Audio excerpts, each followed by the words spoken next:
नमस्कार प्यारे दोस्तों, स्वागत है आप सभी का। प्रस्तुत है आप सभी के लिए एकादशी व्रत कथा, लड़के और गाय की कथा। एक बार की बात है, एक लड़का सूट बूट पहनकर अपनी पत्नी को लिवाने अपने ससुराल जा रहा था। रास्ते में एक बूढ़ी गाय कीचड़ में फंसी हुई थी। गाय ने कहा, बेटा सुनो, मुझे जरा अपना हाथ देकर इस कीचड़ से बाहर निकालो। लड़का कहने लगा, नहीं नहीं, मैं ऐसा नहीं कर सकता। अगर मैंने ऐसा किया तो मैं और मेरे कपड़े कीचड़ में सन जाएंगे, और वैसे भी मुझे अपनी पत्नी को लिवाने अपनी ससुराल जाना है। इस बात पर वह गाय क्रोधित होकर श्राप देती है कि अच्छा, तुम ससुराल जाओ, अगर तुम वहाँ नहाओगे तो आधा गधा और खाना खाओगे तो पूरा गधा बन जाओगे। लड़का अपनी ससुराल पहुँचा। वहाँ जाने पर लड़के के साले ने कहा, जीजा जी आप नहा धोकर खाना खा लो। तब लड़का कहता है कि मैं नहीं नहाऊंगा। तो साले ने कहा, ठीक है जीजा जी, तो फिर आप खाना खा लो। तब वह खाना खाने से भी इनकार कर देता है। सब परेशान हो जाते हैं कि जीजा जी ऐसा क्यों कर रहे हैं, ना खा रहे हैं और ना ही नहा रहे हैं। सबने यह बात अपनी बहन को बताई। उसने अपने पति से पूछा कि आप ऐसा क्यों कर रहे हैं। तो लड़के ने सारी बात अपनी पत्नी को बताई। पत्नी ने बात सुनकर अपने पति से कहा, आप नहा धोकर खाना ग्रहण करें। मैं वचन देती हूँ, मैं हमेशा आपके साथ रहूँगी। जैसे ही लड़के ने ऐसा किया, वह गधा बन गया। सभी उसे गधा समझकर वहाँ से मारकर भगाने लगे। इस पर लड़के की पत्नी ने अपने घर वालों से कहा, ये मेरे पति हैं, इन्हें मारिए मत, इन्हें गाय माता का श्राप लगा है और मुझे भी इनके साथ ही विदा कर दीजिए। दोनों ही वहाँ से विदा लेते हैं।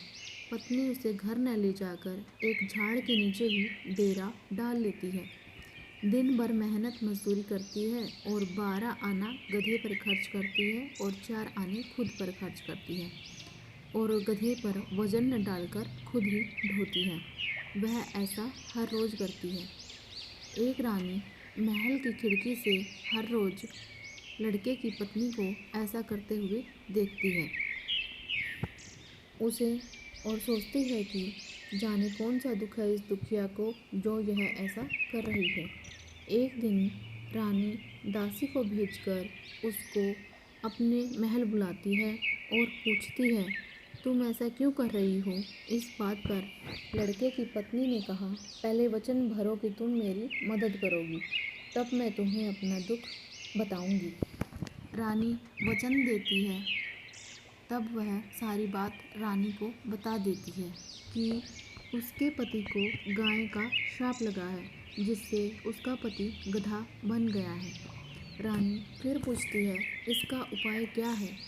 पत्नी बताती है, यदि किसी ने संकल्प कर 24 एकादशी का व्रत किया हो और वह अपनी एकादशी मेरे पति को दे दे तो यह ठीक हो सकते हैं।